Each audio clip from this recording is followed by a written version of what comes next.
Hello,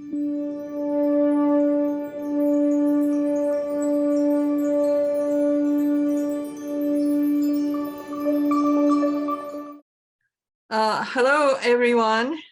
Thank you for participating in the CJS webinar today. I am Keiko Yamanaka, continuing lecturer at the Ethnic Studies of UC Berkeley. Today, I serve as the moderator of the event, but before I introduce the speakers, I would like to make a statement that acknowledges UC Berkeley's Ohlone land occupation. Today, I am speaking from the campus of the University of California, Berkeley. Before starting this event, I would like to announce that I recognize that UC Berkeley sits on the territory of Fuchun, the ancestral and unceded land of Chicano-speaking Ohlone people, the successors of the historic and sovereign Verona Band of Alameda County. This land was and continued to be of great importance to the Mawekama Ohlone tribe and other familiar descendants of the Verona Band. I recognize that Berkeley community has benefited and continues to benefit from the use and occupation of this land. Now, let me turn briefly to the immigration workshop series that CJS started this past February this year.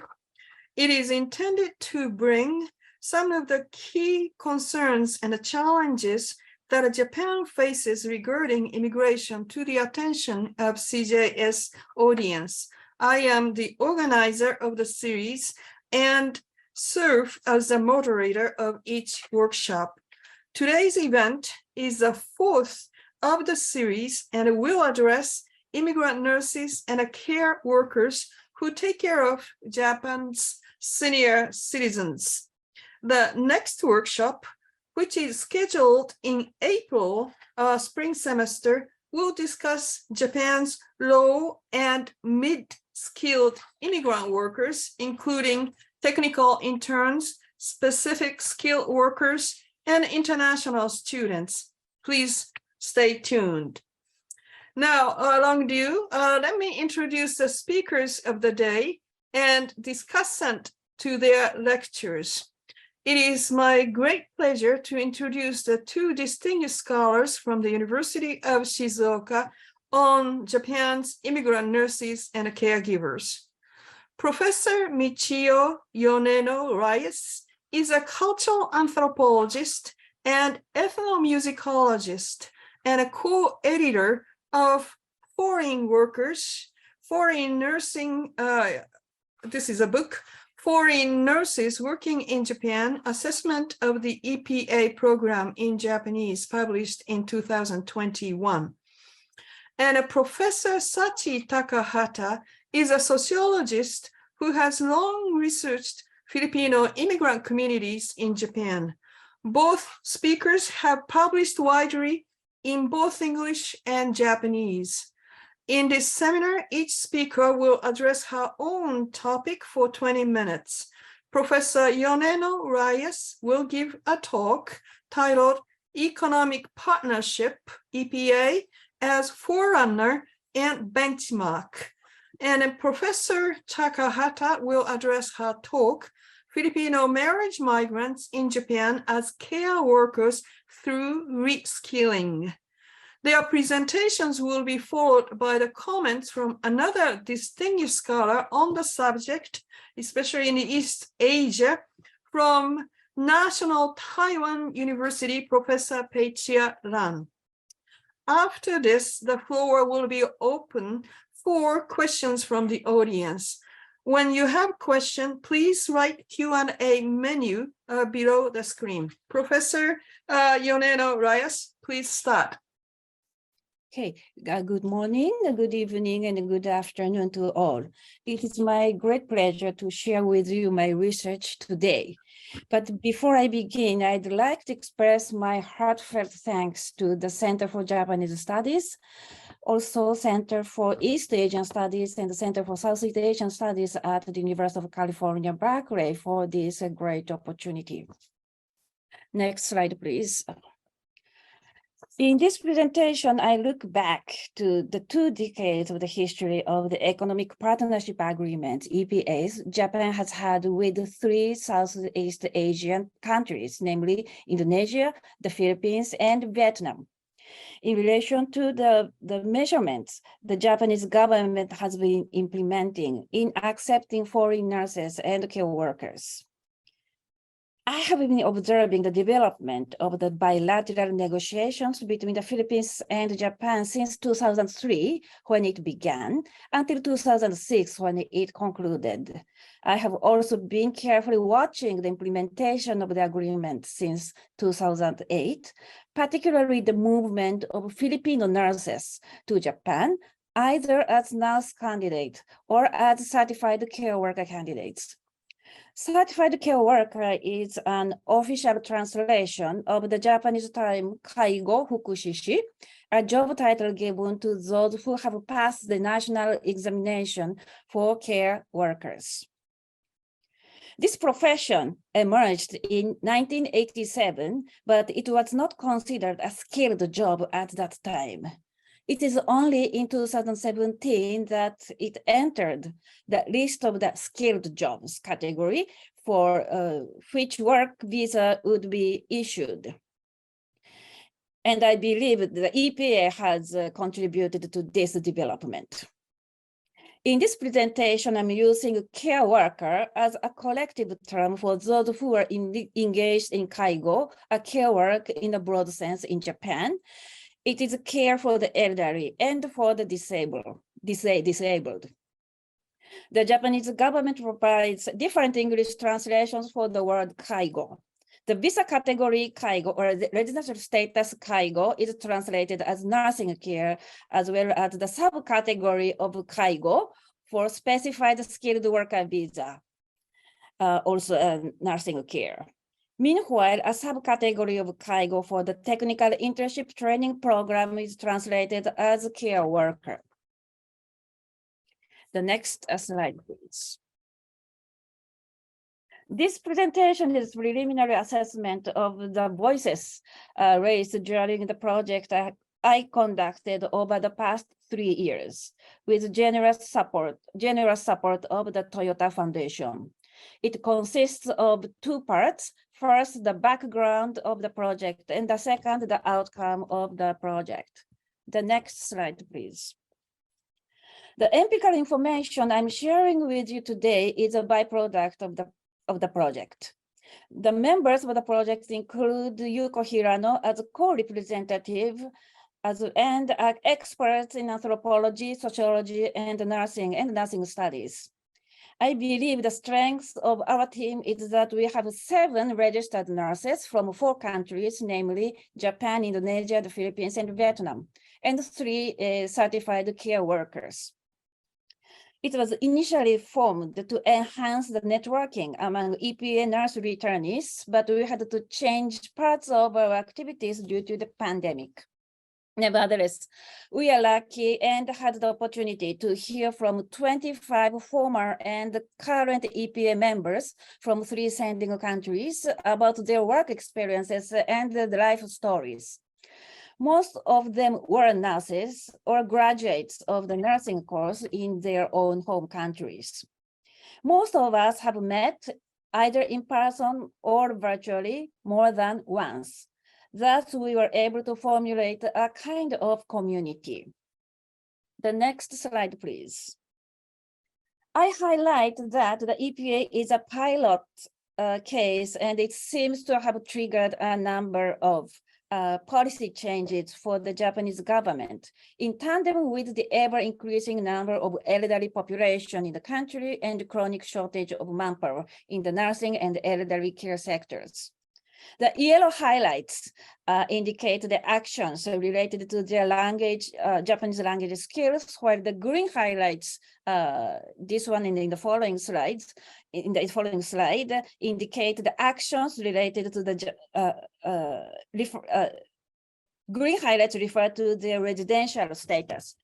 As soon as the bilateral negotiations between the Philippines and Japan was held in late 2004, with the possibility that Japan accept foreign care workers from abroad for the first time in history. The Japan Foundation began to collect vocabulary related to the field in 2005. In the following years, Japanese government agencies have been working to make hospital language more comprehensive to non-experts. The JLPT, Japanese Language Proficiency Test, was reorganized, and the language international licensure examinations were re-examined. The next slide, please. In the latter half of the 2010s, new visa categories for care work emerged. Each has a different set of requirements, ranging from relatively easier ones to more difficult ones. This resulted in the proliferation and diversification of care work for foreign workers in Japan. The blue highlights the abolition of a certification of home helper 2 affected many marriage migrants, as Professor Takahata will talk about in a moment. I'd like to note that since the 2010s, Germany has been accepting nurses and care workers from these Southeastern countries by virtually making a better version of Japanese EPA programs. If it were a competition between Japan and Germany, I would say that Japan would lose in terms of the benefits that workers can gain from moving abroad. The next slide, please. Having foreign care workers was almost unthinkable to many Japanese until the late 2000s, until the first batch of EPA candidates from Indonesia came. But in just a decade or so, recruiting foreign care workers from abroad has now become a norm. In the recent statistics of the Bureau of Immigration, we can see that more care workers have been recruited from other Asian countries. This list does not include, however, those who stay in Japan as technical internship trainees, specified skilled workers, and students of technical schools who specialize in care work and work at care facilities part-time. The recent policy changes have also caused diversification in terms of the social status of foreign care workers, which is loosely connected to the levels of requirements, stability of employment, and wage and benefits. The next slide, please. Among some 2 million care workers in Japan, it is estimated that about 55,000 are foreigners. The new subcategories for kaigo in the Technical Intern Training Program and specified skilled worker since 2019 were affected by the COVID-19 pandemic. Nevertheless, the number of care workers in these two categories has jumped. And all in all, the foreign care workers, which started from 2000 in 2008, it was zero earlier in 2007, which was 2000 in 2008. It jumped to nearly 30,000 by early 2022. I note that there are some 25,000 long-term residents, including marriage migrants, who are also engaged in care work. Today, some EPA care workers change their visa to kaigo. So this is indicated the arrow from EPA to visa kaigo in this graph, instead of retaining the designated activity EPA visa. Some of the EPA candidates who failed the national examination may change their status to specified skilled workers, subcategory kaigo, or which is the right, the movement, and the arrow from EPA to the next right in the graph. Or they may return home. But some of them still wish to return to Japan and either for the SSW or for the TITP, Technical Internship Training Program. The SSW kaigo workers are expected by the government to pass the national examination and change their visa to kaigo after 4 or 5 years. So from SS1W, they will, if they pass the examination, they will change their visa category to the left, the kaigo visa.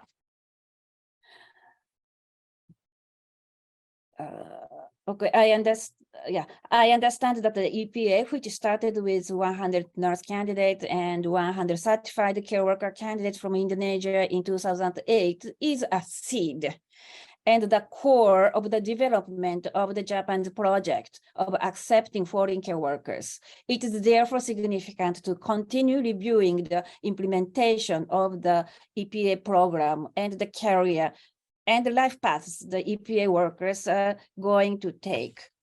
The next slide, please. Okay, these are the previous studies. I may skip this slide due to the time limitation. Let me go to the next slide. Okay, the gaps, the gaps between the reality of Japanese style nursing and that of kaigo, and what the candidates imagine are huge. The former and the current EPA candidates we interviewed, we met, we chatted with, expressed that psychological preparation must be significant in stress management. That will also reduce the chances of mismatching. So that there's a huge gap between this the Japanese style of practice and what they imagine, what they will do when they reach Japan is huge, and that is the cause of the stress they claim. The next slide, please.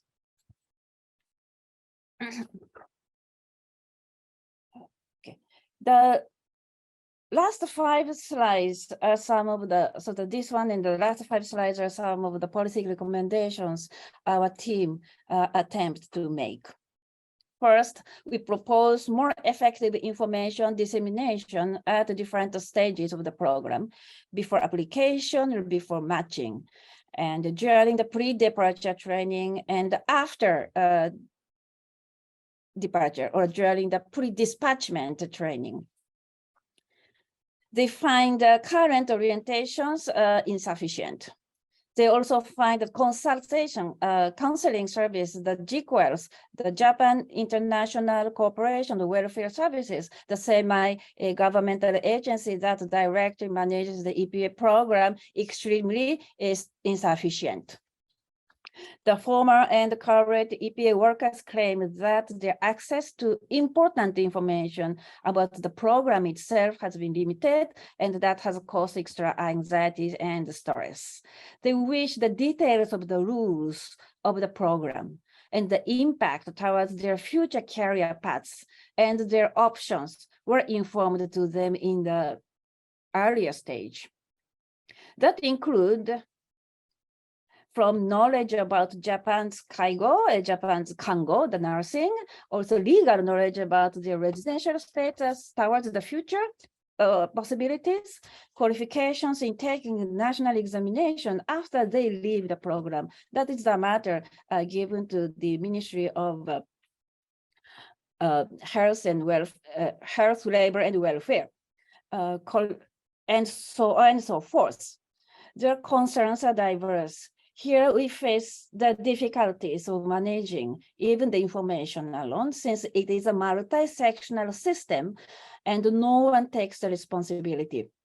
Ideally, there must be a one-stop consultation post for counseling in different languages. By the way, I'd like to acknowledge that for this problem of multi-sectional system, I learned from the 2007 article by Gabriel Vogt. The next slide, please. Second, the management of the study materials prepared and distributed by GQuals.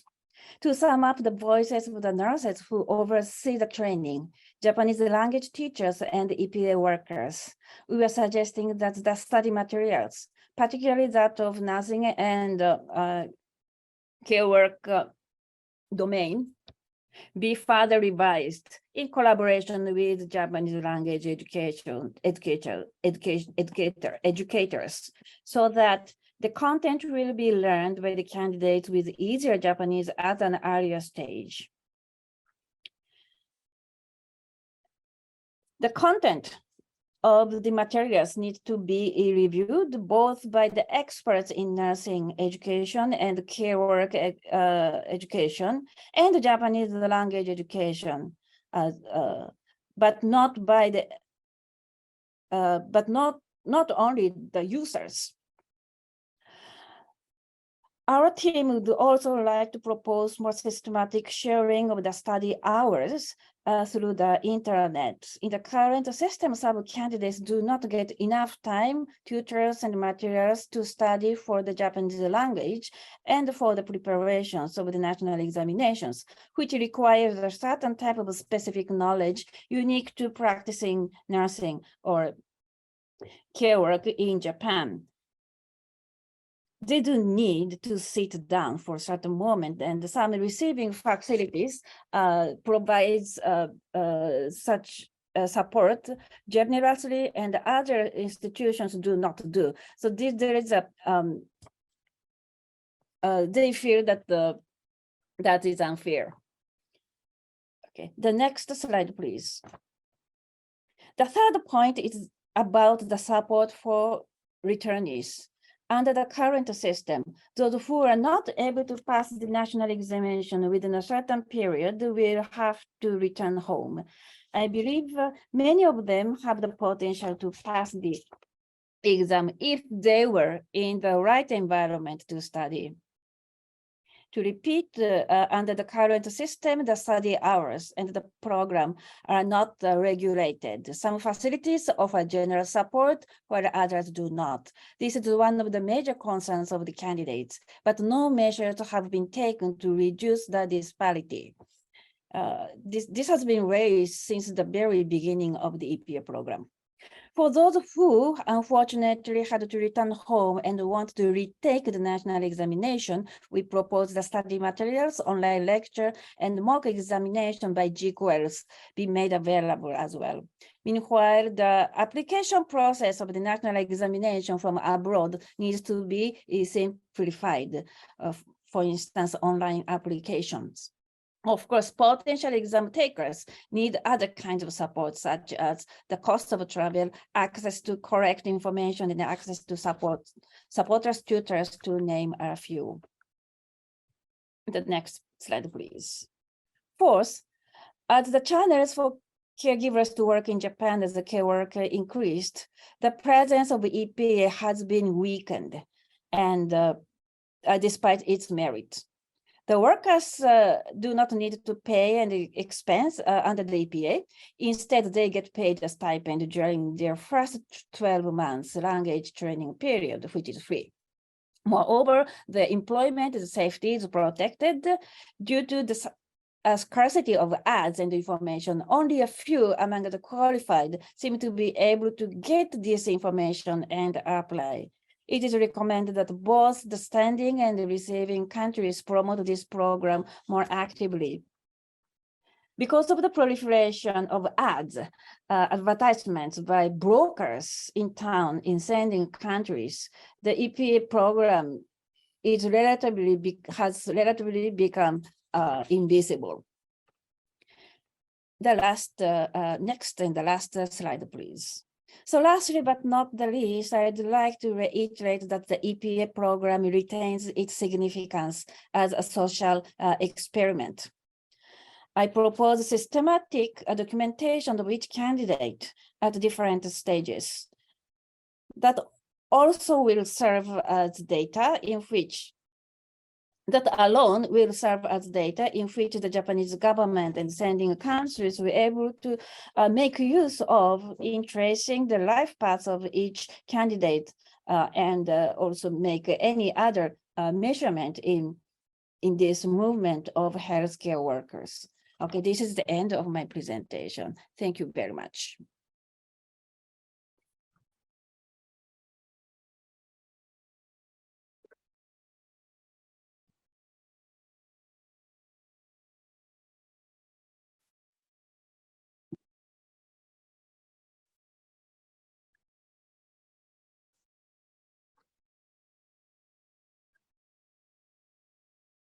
So good morning and good afternoon. I'm Sachi Takahata. And first of all, I'd like to express my sincere gratitude to UC Berkeley for this wonderful opportunity.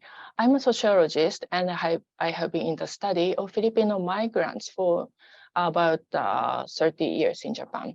Today, I will share with you some insights from my research on the Filipino marriage migrants in caregiving industry as re-skilled workers who joined the caregiving labor market before the arrival of EPA workers. First, I will give the background of this study, then motivations and challenges for caregiving based on our survey. Then we'll show you how marriage migrant caregivers are affected by the increase of skilled workers. Eventually, I will discuss on the vocational training for marriage migrants. The purpose of this study is to clarify the current status and issues of vocational training for marriage migrants based on the case of Filipinos who entered the caregiving profession through reskilling. Japan's population is in marked decline, as you know, with an aging rate of 28.9%. Recently, caregivers needs to be increased by 50,000 each year, and it should be reached 2.43 million by 2025. Currently, around 25% of foreign caregivers are Filipinos, with more marriage migrants than EPA and technical interns and other kinds of skilled workers. As Professor Yoneno also mentioned, long-term care insurance system started in 2000. Then marriage migrants started to take training for caregivers after that. Then in 2009, EPA caregivers arrived, and in 2017, technical trainees arrived, and then SSW visa started in 2019. They are mixed in the same care facilities. Previous studies have found that migrant caregivers face the rigid cultural barrier between them and the Japanese co-workers and also service users or Japanese elderly. Did marriage migrants' life experience in the Japanese families have eased their career development in the workplace? This is also a question of this study. As the end of 2021, there are nearly 276,000 Filipinos living in Japan. The increase in the number was triggered by the marriage of former entertainers and Japanese men between 1990s and mid-2000s. Very few of them were so-called white-collar workers or white-collar professionals, as they came here very young. After marriage, they did housework, raised children, cared for their parents-in-law, and worked part-time at nearly minimum wages. Sometime in 2000s, and before the arrival of EPA caregivers, ethnic business operators have offered a special training course with additional Japanese lessons. This certification is called the home helper level 2 at the time. Now it's called introductory training for beginner caregivers, different name. Now, at that time, that was taken by any person, and also now, regardless of nationality and educational background. That was a key for marriage migrants for their motivation to this certificate. After completing the 130 hours training, they will receive certificates without paper test. This is where reskilling comes in. Former entertainers were reskilled to be caregivers. In 2008, we conducted a survey of 190 Filipino marriage migrants who had obtained Home Helper Level 2 certificate. The sampling was snowballing. The results showed that their motivations for becoming caregivers were not for higher wage, but to help others and to improve my social reputation and to challenge myself for new career. The occupational stigma against entertainers still remained, and it sometimes led to prejudice against them. The survey revealed the following points. The respondents' entry into caregiving was due to their decision to change career for nighttime to daytime jobs that would be rewarding and socially respected. However, they had problems with the service users or Japanese elderly, mainly in terms of communication. Also, they felt discriminated against by their colleagues. This is an example of advertisement in 2008 on the magazine for Filipinos in Japan. This school was called Tokyo Caregiver Academy, and the operator is a company selling international phone cards. Marriage migrants became caregivers driven by the labor market demand and not by the policy. Operator of such training courses later became manpower agents. Marriage migrants have since worked as caregivers throughout Japan. In a separate study in August 2021, we have interviewed 19 Filipino marriage migrants in their 50s and above in Osaka, where 12 out of the 19 were former entertainers. 5 out of them have worked as caregivers. Let me show 2 cases. Miss A was an entertainer and married a Japanese customer in 1991. They have 2 children. She is a single mother and a domestic violence survivor. All of her working experience here were part-time: waitressing, interpreting, caregiving, and cooking, to quote. My income as an interpreter was unstable. I had no choice but to quit my job as an interpreter, and I took out loans for my children's tuition and moved to caregiving. I had a certificate of the Home Helper Level 2 already. I always worked 2 jobs and never had a day off. 3 times a week, I worked as a caregiver, and 4 days a week, I worked as an interpreter for telephone consultations. People around me were saying I was working too hard, and it was actually too hard on me, so I later gave up caregiving job. I started working as a cook. Miss B came to Japan in 2021. Miss B came to Japan in 1991 after marrying a Japanese man. They have 2 children, but currently she is a single after 2 divorces with Japanese men. All of her work experience has been part-time: printing factory, electrical parts factory, caregiving, cleaning and car parts factory, and cleaning hotel rooms, to quote. I took training course and worked as a caregiver for 11 years as a part-time worker. I quit in March of 2021. I didn't receive any paid leave and retirement payment. I was not informed of such benefits. But in other companies, I'd have been paid. But here, there was nothing. That's why I quit. I didn't take a day off from Monday to Saturday. I took my job very seriously and worked hard, but no benefits, nothing. It's sad. The narrative of Miss B indicates she felt the employer took advantage of her lack of information on the workers' rights in Japan. In addition, in a separate interview with 2 caregivers in September 2022, revealed the following instances of bullying. Miss C married a Japanese man and has 2 children.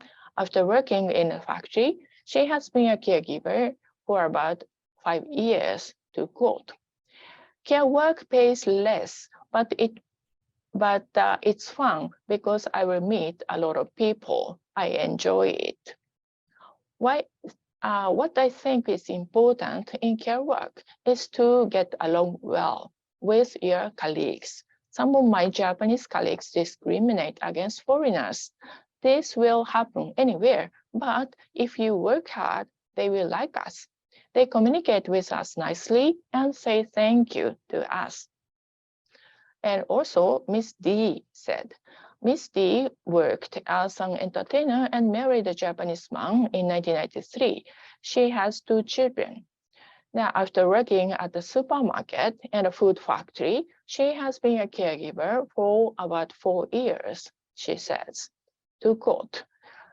Now, I was bullied by the co-workers, and this frustrated me.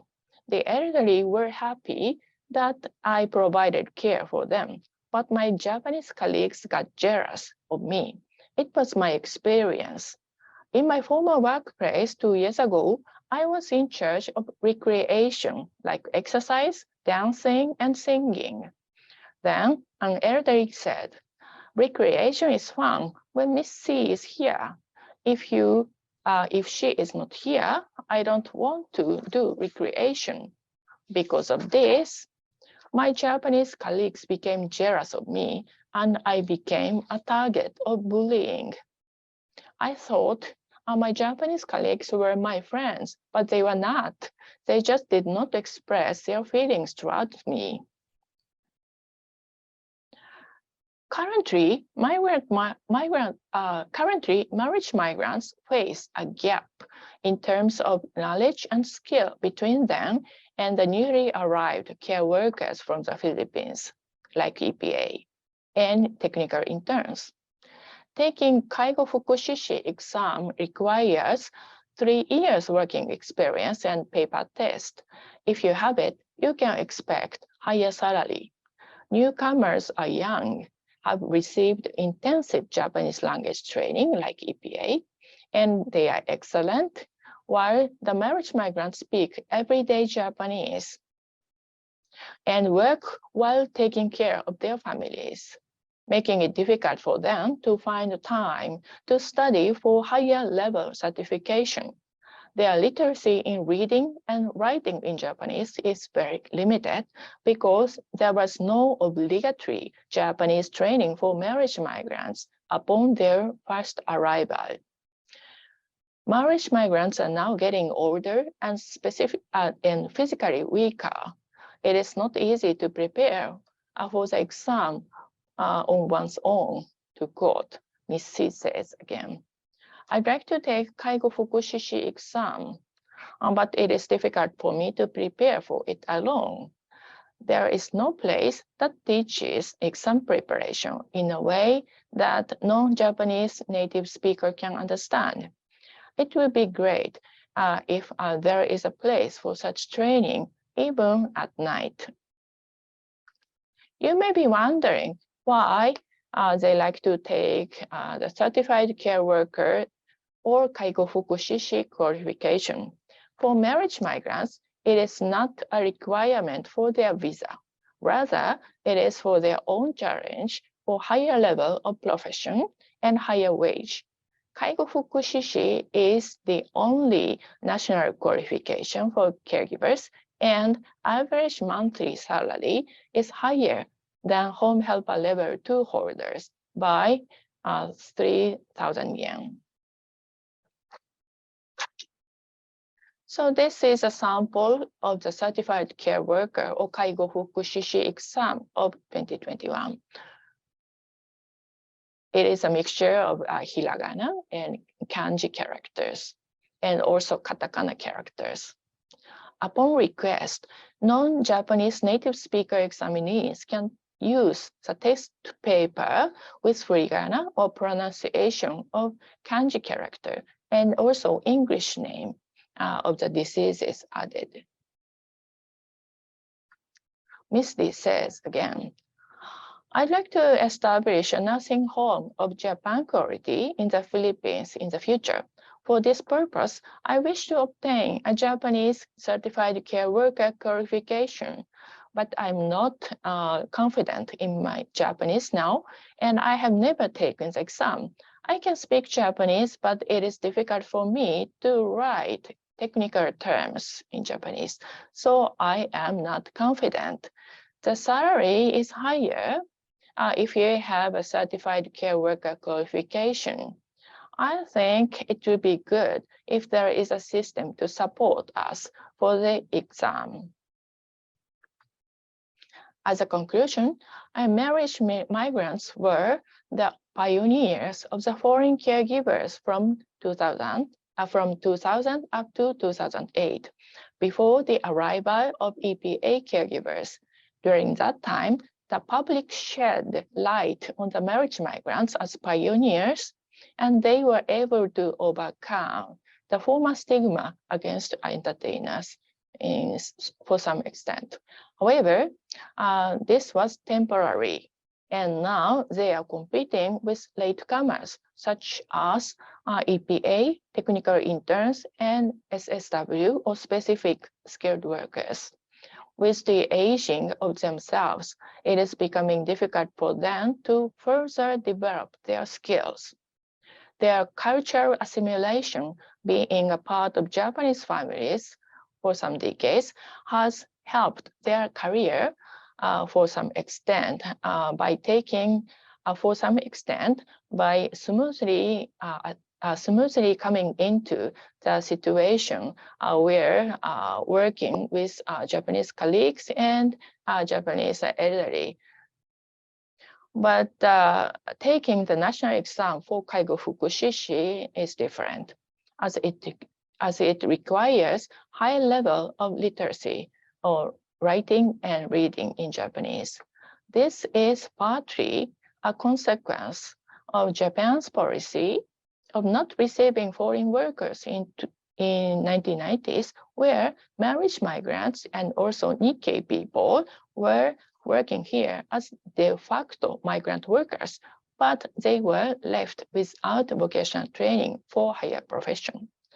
And so the support for them is much needed. So here is the acknowledgement. And here are some selected references. And so this is the end of my presentation, and thank you so much for your attention.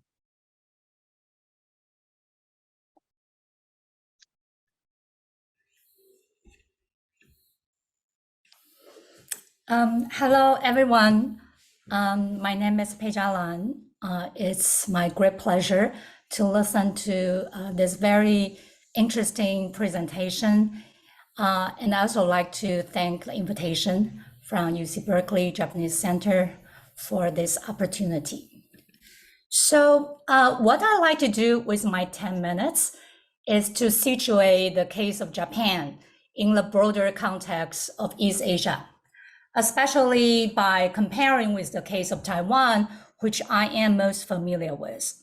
So some of the points I will make today were based on the articles I recently published by Comparative Migration Studies. The title is Contested Skill and Constrained Mobilities, Migrant Care Work, Skill Regimes in Taiwan and Japan. So the first thing I like to talk about is the infrastructure of recruitment. Similar to Hong Kong and Taiwan, similar to Hong Kong and Singapore, Taiwan has used a guest worker program to recruit migrant domestic care worker. The total number of migrant care workers exceeded 200,000, and they are mostly hired by private households as effective kin or surrogate families. In these guest worker regimes, migrant care workers are categorized as unskilled and deprived of access to long-term settlements. They can only navigate limited mobility across visa categories or destination country. For example, some migrant caregivers have married their employers or other Taiwanese citizens, transferring to the track of marriage migration, like Sachi-san has talked about. And some continue to emigrate as caregivers, but pursue what Andrew Paul called stepwise migration by moving to higher rank destination country. And Japan might be one of them. By contrast, although Japan started to implement several schemes to accept migrant care workers, the number is still very limited compared to its large aging population. Another notable difference from Taiwan is that all migrant caregivers in Japan are placed in care facilities and not allowed to work in private homes. I argued earlier that this reflects the care regime of institutional professionalism in Japan.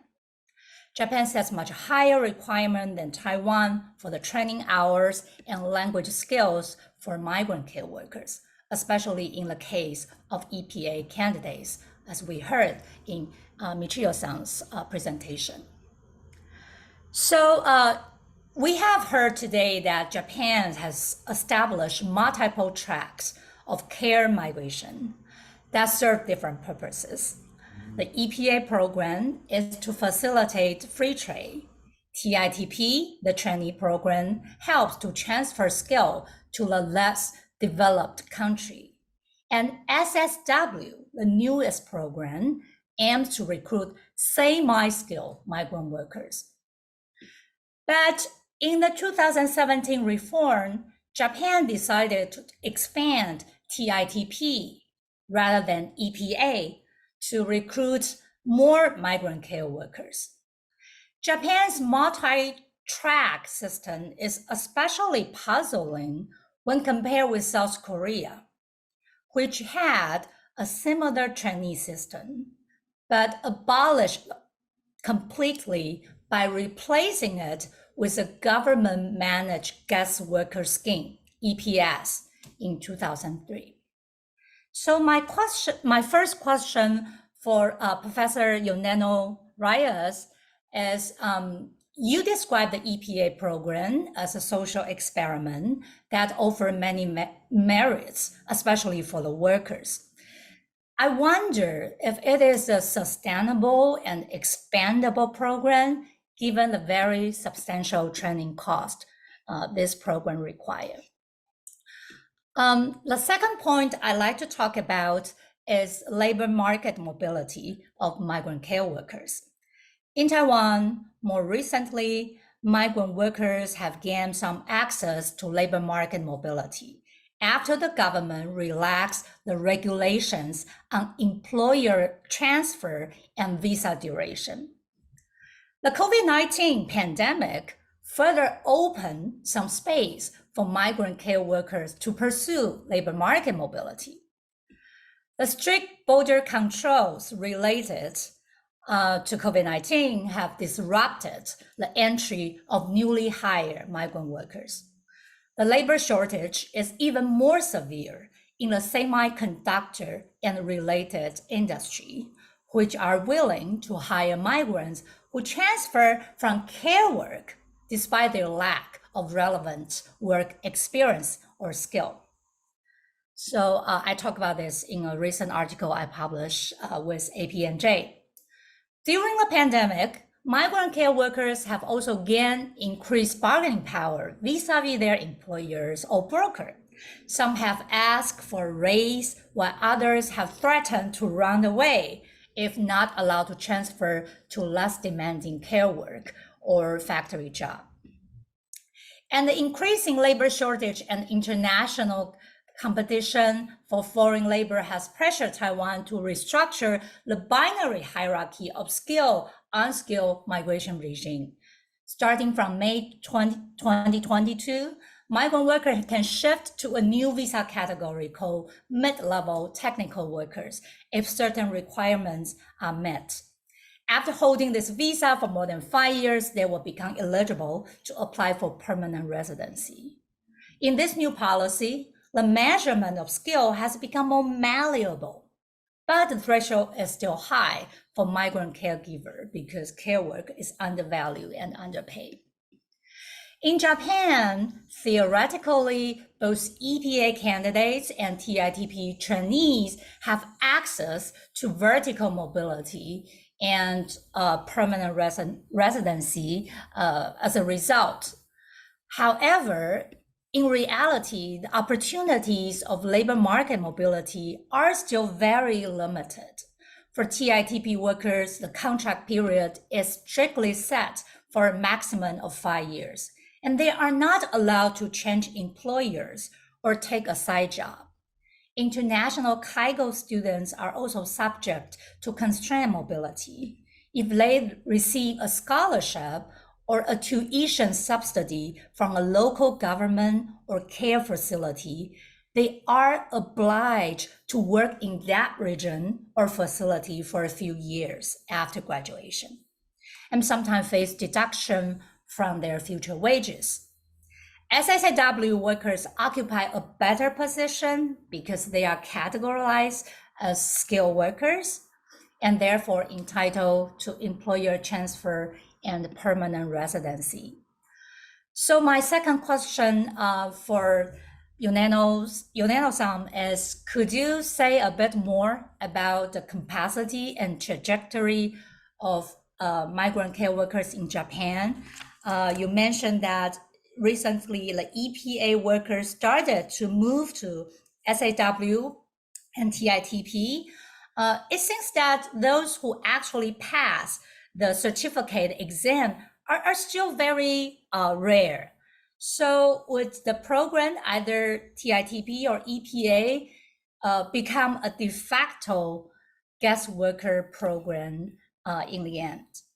And finally, my last question is, how did the pandemic and related measure of border control impact the recruitment and mobility of migrant care workers in Japan?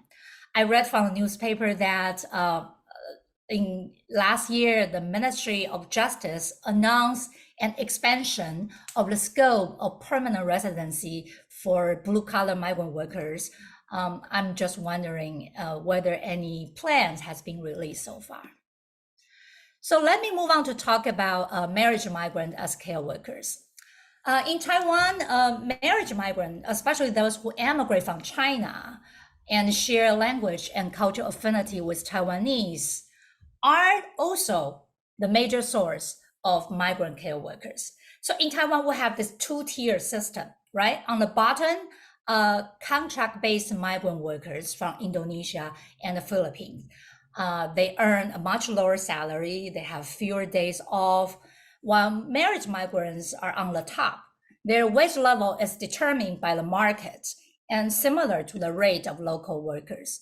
So if they work live-in, they actually earn 3 times more than migrant guest worker. So you see the hierarchy is based on citizenship status, right? It's not relevant to the skill, maybe to some extent related to the ethnic cultural capital Chinese marriage migrants have. But in Japan, the situation is rather different, right? On the one hand, we see this hierarchy of citizenship status. Marriage migrants, they enjoy the right to transfer employers. But Sachi-san also mentioned that unlike Taiwan, migrant care workers, whether TITP or EPA, they are actually paid a rate similar to that of local workers.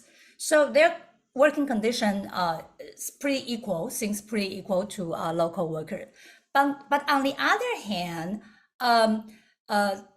Sachi-san also mentioned of a reverse skill hierarchy, right? The marriage migrants, they don't have the opportunity to mandatory and also free training. They face the stigma of entertainer in their previous working experience. So migrant workers actually enjoy better opportunity to acquire professional training and pass the certificate exam in the future.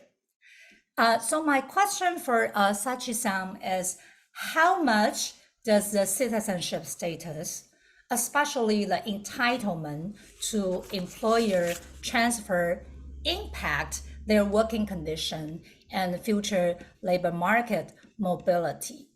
And the second question I have is, in my previous research, I talk about how Japanese care work is perceived as a cultural practice, creating the effect of cultural exclusion for migrant care workers.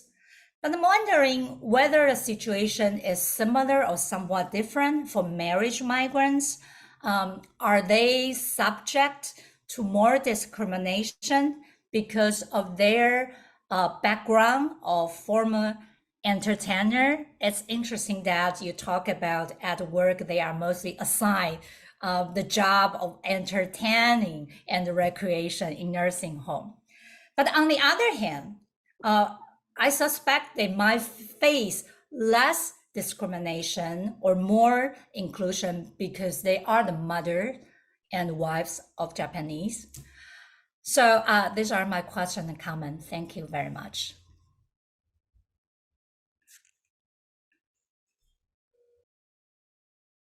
So Michiyo-san, would you like to respond in about 5 minutes, please?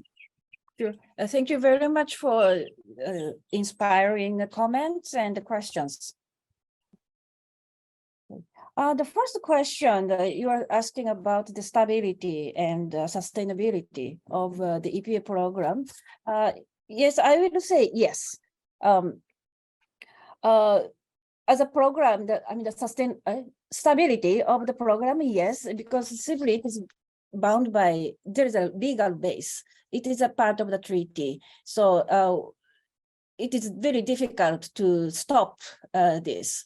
So, and if you mentioned about the budget, yes, the government is shouldering the cost of the training of the candidates, but it's not very big. I mean, if you think of the state budget, you think of the entire state budget, and the amount that the government is spending for this is very tiny part of of course, the entire state budget. And yet the priority must be given to this project because this is bound by the treaty. So I mean, the priority is given.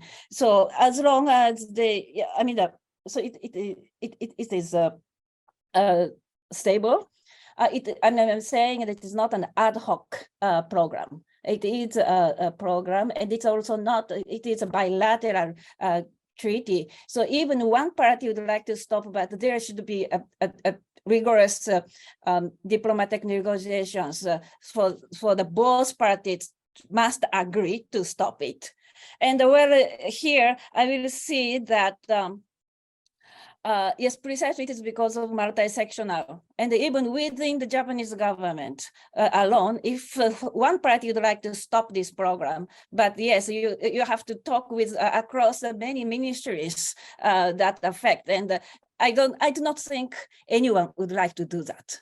And for the, the nature of the government job, and if you're a government bureaucrat, and they would rather run their daily offices as is, instead of trying to make any changes. So I think it's, for that matter, it is stable and sustainable in terms of the budget.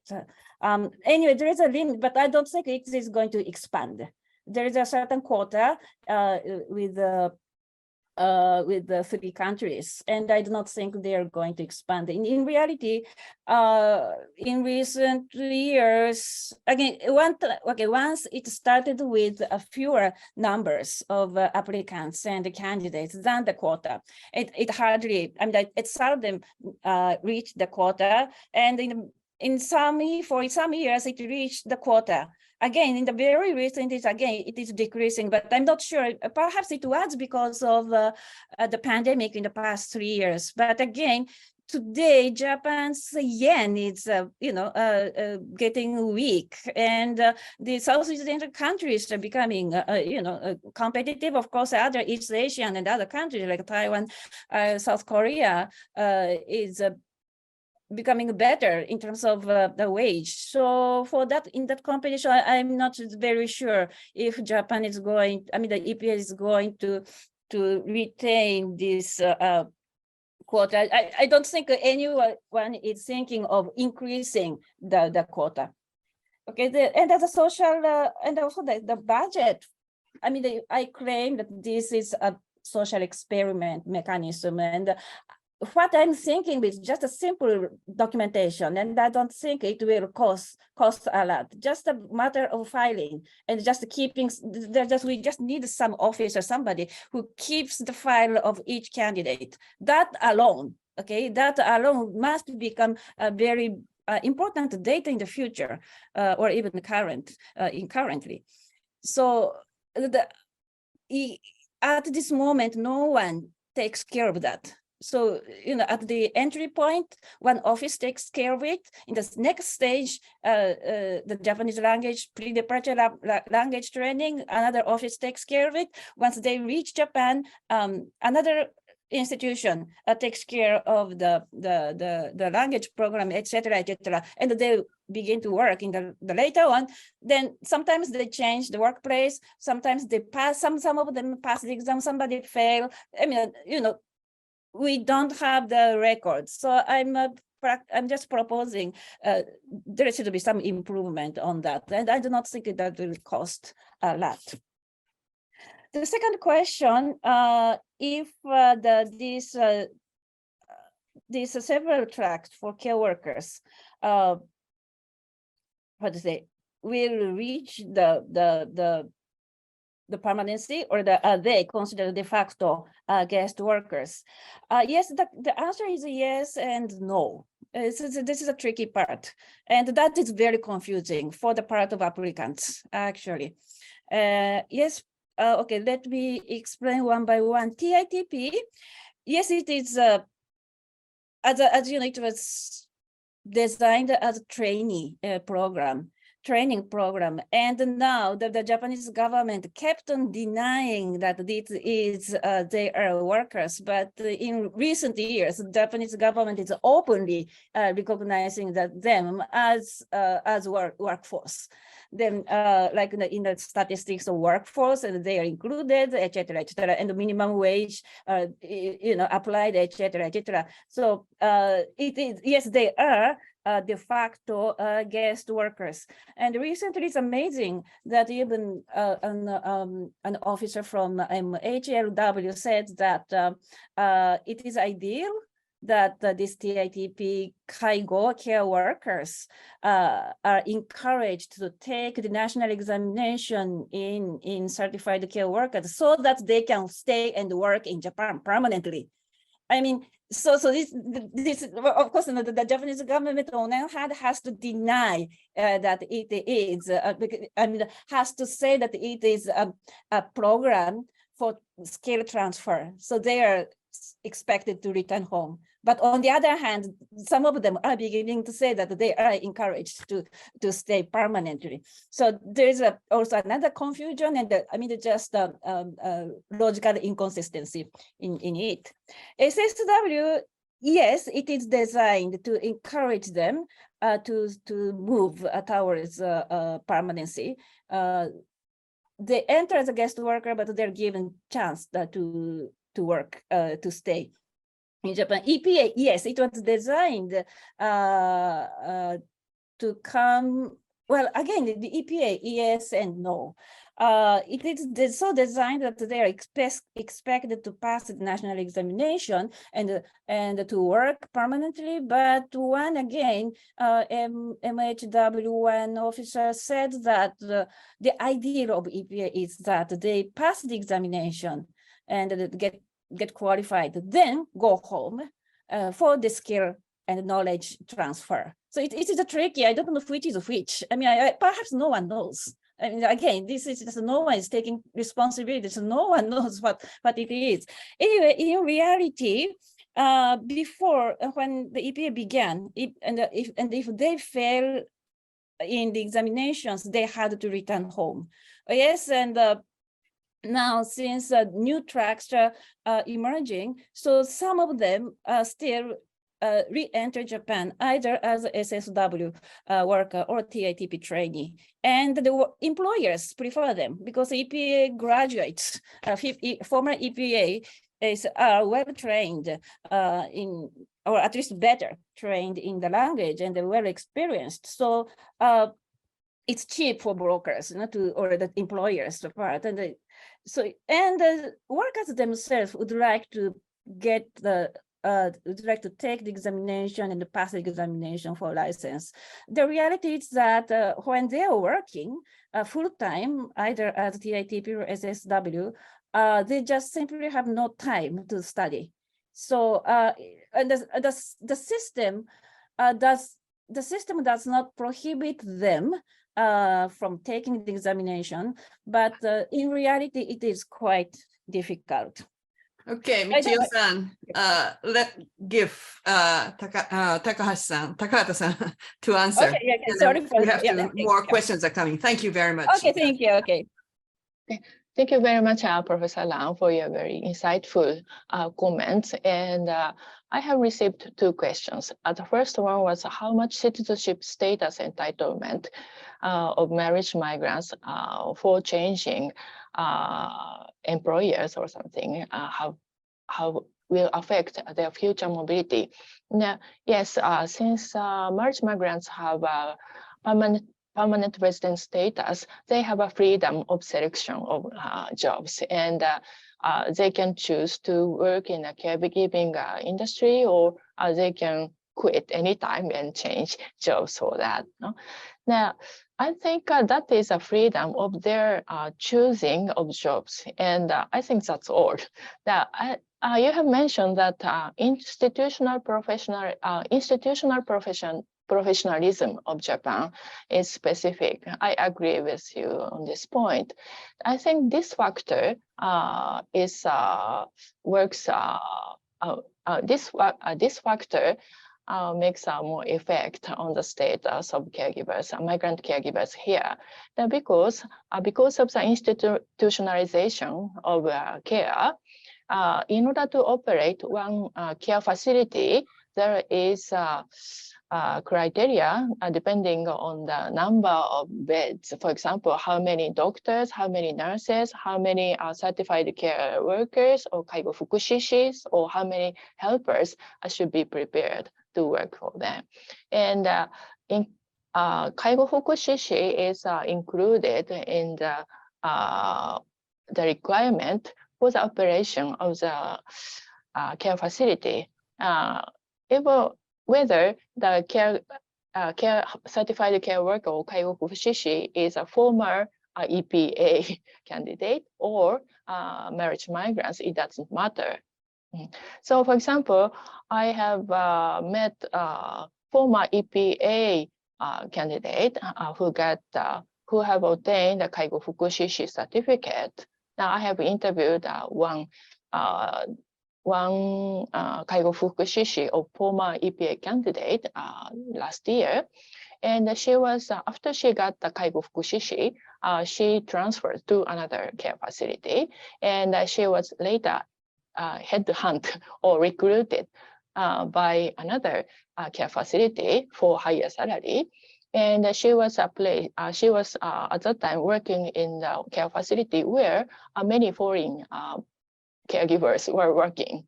Foreign caregivers included TITP or technical trainees, and also marriage migrants. And the care facility wanted to hire SSW workers too. And the former APA candidate who became kaigo fukushishi was recruited to be a leader or the coordinator or for the whole the manager of the whole team of mixed foreign caregivers. And she became a leader and also a teacher to the incoming technical interns. And there, marriage migrants were working there, but as home helper only, and not leaders at the time. And that was one example how the institutionalized professionalism and the institutionalized care of Japan, that is different from the Taiwan case, I think. And with regards to the second question, how Japanese care how Japanese cultural patterns and also cultural exclusion in the care facilities will affect marriage migrants. And because they were former entertainers or some stigma was attached to that career. And also because of marriage migrants are also mothers of Japanese citizens, and they are part of Japanese family. That was a second question. Yes, so at the same time, the care facility or caregiving industry, it's a workplace. It's a workplace of emotional labor. So there are many people working in the same care facility, Japanese, Filipinos, and recently other nationalities. And because it's a working place of emotional labor, there are sometimes, and I often heard of the stories that Japanese female caregivers got jealous against Filipino caregivers because they are good. Actually, they are good entertainers, and they do very good in recreation activities and taking care of extending real care to the elderly. And also they know much about family relations between among the Japanese families, and they really know how to deal with Japanese people. And that was a mixture of advantage and disadvantage. And there are sometimes it happens that Japanese female caregivers got jealous against Filipinos. And on the other hand, the marriage migrants have their unique and network in the local area, like because they are mothers of Japanese children, they know some Japanese people, Japanese women who are mothers of the friends of their own children. And that kind of a relationship in Japanese is called mamatomo or mother friends. Now, for example, there are some cases that Filipino marriage migrant caregivers are working in the care facility where also the mothers of the friends of their children are working together. Now, in that situation, they can maintain a good relations between co-workers. There are some much episodes like that, and I hope I have answered your question already. Thank you so much. So, all right, we have finished all the presentations and the discussions in time. Thank you very much for speakers for all interesting new details and the changes. And Professor Pei-chia, thank you very much for your very critical, insightful questions about Japan's situation in comparative with other countries' situations, which are very illuminating. So this is the end and a conclusion of this session. Thank you very much for listening to us. We will see you some other time. Thank you very much. Thank you very much. Thank you very Thank you much. very much for this opportunity. Bye-bye.